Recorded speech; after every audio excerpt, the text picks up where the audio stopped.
देखिए यहाँ आने का तो सिर्फ सबको पता है कि यूजीसी का एक्ट है जिसके ऊपर जो ऐसा माना जा रहा है कि ये एक तरफा है और स्वर्ण लोगों ने, जैसे कि आज हमारी एक बहन कह रही थी कि आज जो है ना सुप्रीम कोर्ट नहीं है वो स्वर्ण कोर्ट बन गई है, तो उन्होंने जो है ना इसके ऊपर जो स्टे लिया है। आपको मालूम है कि क्या है मामला कि नहीं? यस।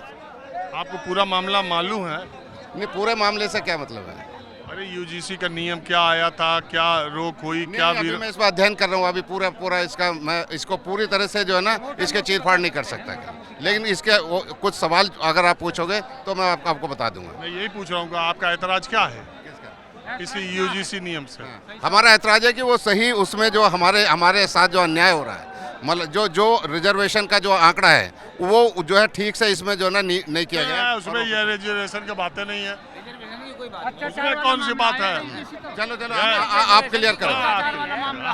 अत्याचार वाला मामला है ना, ये तो अत्याचारों की कमेटी बनाई है उन्होंने, वो बनाए, रेजोल्यूशंस पास कराए हैं, तो इसमें उनका ऐतराज ये है कि SC/ST के लिए तो हम सहमत हैं, हम पिछड़ों के लिए सहमत नहीं है। क्योंकि कौन बोला? ये जो स्वर्ण का कैटेगरीज के जो लोग हैं विरोध जो कर रहे हैं, उनका विरोध का यही बेसिस है, यही आधार है।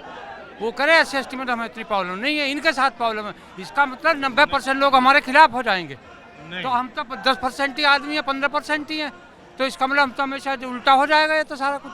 तो इन पे कौन अत्याचार कर रहे हैं? इन पे सामान्य वर्ग के लोगों की दो बातें। हाँ।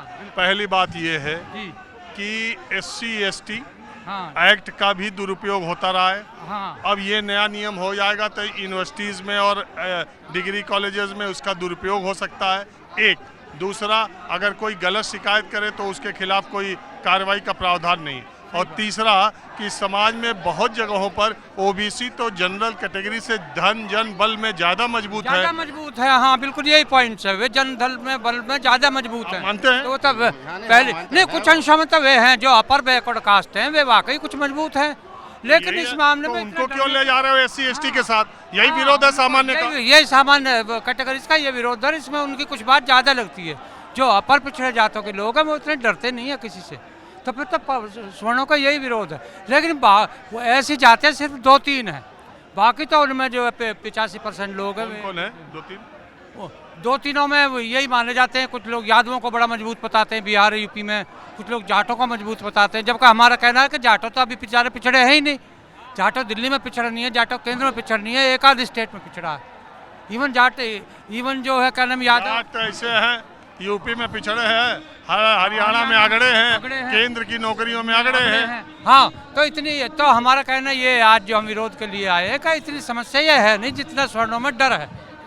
अगड़े समाज में जो डर है वो निर्मूल है, इतना असर नहीं होगा।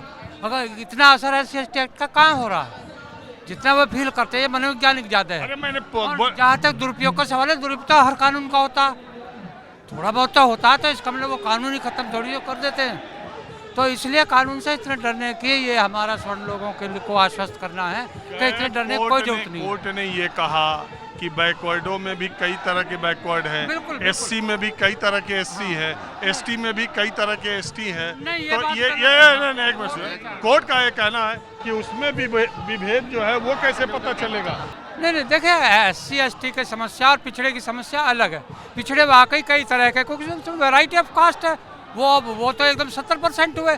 अगर हम टोटल को 85% माने तो SC/ST तो 15% है, 20% है, और 70% ये लोग हैं जो पिछड़े हैं, तो उसमें वैरायटी है। लेकिन SC/ST में कोई वैरायटी नहीं है। SC/ST में 1-2% थोड़ा सा मध्यम वर्गीय हो गए हैं। भेदभाव बड़े के SC के साथ भी हुई है, बड़े के साथ बड़े जैसा है। जैसे हम जैसे आदमी सर्विस में रहे तो 20-20 साल तक हमारी प्रमोशन नहीं होती, जनरल की होती है, तो भेदभाव हमारे साथ भी हो रहा है ना। सिर्फ हम रोटी खा रहे हैं, जो बर्तन मांज रही है SC महिला, जो बोझा ढो रहा है SC आदमी, उसको वो जो है एक निरीह प्राणी है, हम रोटी खाने वाले SC हैं। सिर्फ इतना फर्क आया पिछले 20-30 वर्षों में। अब उसके तो ये नहीं कि सबको उसमें भी बाइफर्केशन करने की कोशिश करो, उसमें भी गड़बड़ मचा दो। भेदभाव सबके साथ। अभी तक आंदोलन चल रहा है, हम बातचीत अपनी कह रहे हैं, वो जो जनरल वाले हैं वो अपनी कह रहे हैं, और जो OBCs वाले हैं वो अपनी कह रहे हैं। और OBCs में देखो अभी इतना नहीं है। यही सवाल उठाया गया कि ये यूजीसी का रेगुलेशन ऐसे समय में आया कि ये समाज में, बहन जी ने कहा, ये सामाजिक तनाव पैदा करने वाला जो बात आ गई। अरे इसकी ज़रूरत क्या थी ऐसे समय लाने? अगर लाए थे तो इसमें सारे वर्गों से बातचीत करके और एक विश्वास लेके करते। ये तो अब आपके दिमाग में आ रहा है कि सामान्य 100% सहमत है। एक ये विश्वास पैदा करके आना था। बहन जी बिल्कुल सही कह रही है। समाज में निराकरण, बिना कारण के आप एक झमेला पैदा कर दो, ये वो वाला काम है। वाह, इससे मिलना तो किसी कुछ नहीं है, ना एकदम कोई समस्या, ना इससे किसी को रोजगार मिल रहा, ना कुछ मिल रहा, और झमेला पूरा बड़ा हो गया है। तो बहन जी की बात के इसमें हम जो है समर्थन करते हैं, और बाकी राजनेताओं को भी ऐसे ही आगे बढ़ के अपना रोल प्ले करना चाहिए। ये चंद्रशेखर भाई का थोड़ा सा अलग रुझान है, उस पर अभी हमारे लिए कुछ कहना ठीक नहीं है। अरे यहीं आए हो टाई वाई लगा के चंद्रशेखर, अब बोल नहीं रहे हो। चंद्रशेखर जी भी 27 के चुनाव के लिए सब कहानी बना रहे हैं। वो सब पार्टी अपनी अपनी करती है, वो भाई के मन में अभी क्या है, अभी भाई का जो है स्पष्ट बात हो नहीं पा रही है। भाई से हमारी कोई बात नहीं हुई, तो अभी उसका कहना ठीक नहीं है। हाँ, भाई का कोई बयान भी बहुत स्पष्ट नहीं आ रहा। भाई अभिमुक्तेश्वरानंद की प्रशंसा कर रहे हैं। भाई जो आज शंकराचार्य अभिमुक्तेश्वरानंद की प्रशंसा कर रहे हैं। प्रशंसा नहीं कर रहे हैं महाराज। अपराध जो हुआ, जुल्म जो कहा, जुल्म के खिलाफ आवाज उठाते हैं वो किसी पे भी हो।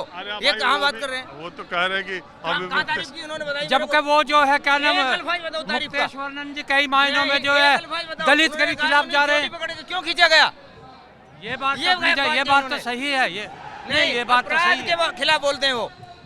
देखिए यूजीसी चंद्रशेखर का अभी कुछ क्लियर नहीं हो रहा। अभी भाई चंद्रशेखर का भी पूरी तरह क्लियर नहीं हो रहा, लेकिन हाँ चुनाव की तैयारी जरूर दिख रही है। तो बसपा के सामने कुछ कर पाएंगे? पतन की राह पर है। बसपा के सामने काफी कुछ करेंगे, अपने पॉकेट्स में पश्चिमी यूपी में काफी कुछ करेंगे, अच्छा खेल खेलेंगे। यूपी में नहीं, देश की बात करो। हाँ, अब आ जाओ। पतन की राह पर है बीएसपी। तुम बात बीएसपी की करते हो। कौन पतन की राह पे है? बीएसपी पतन की राह पे है। अरे हम भी बीएसपी में काम करते थे। एक दिन नहीं होएगी। मायावती के पहले इलेक्शन में घुमा हूं मैं 40 दिन, लेकिन क्यों छोड़ा? क्योंकि वो मिशन से कमीशन पे आ गई, हमने छोड़ दिया उनको।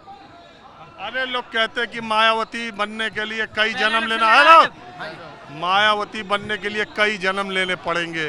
अभी किसी भी देश के किसी भी, सुनो, देश के किसी भी दलित नेता को मैं चैलेंज कर रहा हूँ आपके पार्टी के इसी फंक्शन में, मायावती बनने के लिए कई जन्म लेने पड़ेंगे। मायावती नहीं बनना है। अरे हम तो मायावती के आंदोलन में भी थे, अब भाई के आंदोलन में वो चेतना अलग तरह की थी। यूजीसी में बताऊं मैं, यूजीसी में एक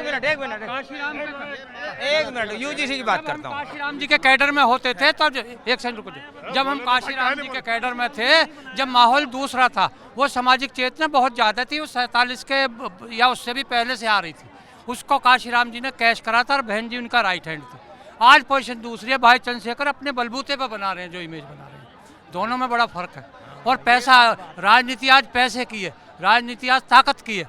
उस समय ताकत थोड़ा सा थी, आज जो भाई के पास ना पैसा है ना ताकत है, भी साधन बहुत कम है। ये कहने की कोशिश कर रहे हैं आज बसपा के पास ताकत की कमी नहीं, पैसे की कमी नहीं, किसी चीज़ की भी कमी नहीं, लेकिन वो समाज उससे अलग थोड़ा जुदा क्यों होता जा रहा है? वो बहन जी जो है पैसे में दबती जा रही है। ऐसा लगता है लोगों को कि बहन जी समझौता कर रही है, और वो समझौता समाज के अगेंस्ट जा रहा है सारा समझौता। हाँ जी, हम यूजीसी के समर्थन में हैं। नहीं, अभी तो आप थोड़ा बहन जी और आपकी पार्टी की चर्चा हो जा। ये नगीना की एक सीट जीत करके, लेकिन एक बात देखिए, मैं एक बात कहता हूँ, 30 साल के नीचे के लोग, दलित समाज के, शोषित समाज के, 30 साल के नीचे के लड़के जिन्होंने काशीराम और मायावती का न शासन देखा है, न उनका आंदोलन देखा है, न उनके तेवर देखे हैं, वो तो इस समय चंद्रशेखर को देख रहे हैं। जगह जगह चंद्रशेखर पहुंचते हैं, अपनी बात रखते हैं, आंदोलन करते हैं। यूजीसी के मसले पर अकेला नेता है जो पहले दिन से स्टैंड लिया हुआ है। ये आपकी बात मैं मानता हूँ, लेकिन फिर भी मायावती बनने, जब मायावती बहन जी ने पहला इलेक्शन कैराना लोकसभा का लड़ा था, मैं 40 दिन पैदल घूमा था उनके साथ, मैं वो शख्स हूँ, और हमने खूब करीब से देखा। उनकी सरकार अच्छी थी, सब कुछ अच्छा था, लेकिन धीरे धीरे उनका पतन का कारण क्या हुआ? उन्होंने समाज को छोड़ते गए, दूसरों को जोड़ते गए। हरिजन एक्ट को कमज़ोर किया, मायावती बहन जी ने हरिजन एक्ट कमज़ोर किया यूपी में। जब उनकी सरकार आई तो उनको वोट चाहिए। जुल्म जाती हमारे समाज में होती, आवाज़ नहीं उठाती, एक बयान तक जारी नहीं करती। ये लड़का तो अद्भुत है, अद्भुत योद्धा है, हमारे समाज का अद्भुत योद्धा है। जहाँ भी कहीं भी अपराध हो किसी हमारे समाज के ऊपर या किसी अन्य के ऊपर, वहीं जाकर भिड़ जाता है। तो इनमें उनमें बहुत बड़ा अंतर आ गया है। वो पहले अच्छी नेता थी, बहुत अच्छी नेता थी, लेकिन उन्होंने अब अपना रास्ता बदल दिया है। मिशन से कमीशन पे आ गई है, पैसे की कमी नहीं है, धन बल की कमी नहीं है, लेकिन क्यों काम नहीं कर रही, मैदान में नहीं उतरती। वो अगर चाहे मैदान में उतरे तो बीजेपी। काशीराम का चेहरा, ये नीला रंग बसपा का, सब बसपा का लेकर के आप बसपा का विकल्प बनना, ये उनकी वो थोड़ा ही है, उनकी जागीर थोड़े हैं बहन जी की। रंग तो नहीं कहा, तो झंडे काशीराम का। क्या उनके काशीराम सबके हैं, काशीराम साहब सब समाज के हैं, उनके थोड़े अकेले हैं वो, बताइए। यूजीसी पे आपका क्या कहना? यूजीसी पे ये है ना, विरोध ये लोग इसलिए कर रहे हैं, स्वर्ण लोग इसलिए कर रहे हैं, बात धन बल की नहीं है। कह रहे थे ना कि भाई मजबूत भी है ओबीसी, यूपी में चोटी काटी गई, मध्य प्रदेश में पेशा पिलागा, यादव ही मुख्यमंत्री वहाँ। बात जातिवाद की है, जातिवाद के कारण जो उत्पीड़न होता है बात उसकी है, और वे उत्पीड़न करने वाले लोग इसका विरोध कर रहे हैं कि कार्रवाई ना हो जाए हमारे खिलाफ। बात ये है, और हम इसका समर्थन करें कि यूजीसी बिल लागू करें। सरकार की मंशा पूरी नहीं है। आप जवाब दो ईमानदारी से। हाँ जी। SC ST एक्ट जो था जी। उसका दुरुपयोग हुआ कि नहीं हुआ? नहीं, हमारी राय में तो नहीं हुआ।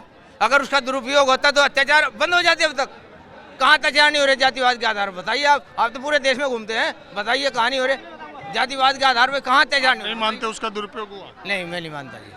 आप नहीं मानते कि किसी भी कानून में अगर कोई आदमी गलत शिकायत कर रहा है तो उसको भी कोई गलत शिकायत करने की हिम्मत कहाँ हमारे समाज की? बताइए आप।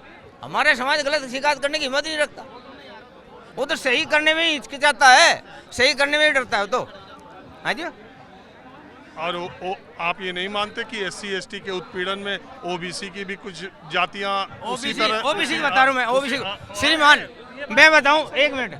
जब मंडल आरक्षण आया था, मान्यवर काशीराम साहब ने लागू करवाया, VP सिंह की सरकार थी, हम जब भी कॉलेज में थे, उस वक्त ओबीसी वर्ग को यह पता नहीं था कि तुम्हारे फायदे के लिए उस वक्त भी दलित वर्ग ही इस आंदोलन को लड़ रहा था, और आज भी वही व्यवस्था है।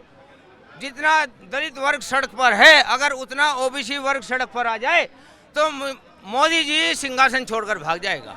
अरे तो आपका मामला यूजीसी कहा कि मोदी जी का सिंहासन कहा? तो मोदी जी तो कर रहे लाए तो उन्हीं की सरकार है जिसके समर्थन के लिए आए हो। पहले से चल रहा था, ये प्रावधान चल रहा था पहले से, उसे कमजोर करके लागू किया उन्होंने, जो स्टे लग गया। ये पूरी ताकत से सारे कानून ठीक ठाक करके अगर नहीं लागू करने की कोशिश करते तो नहीं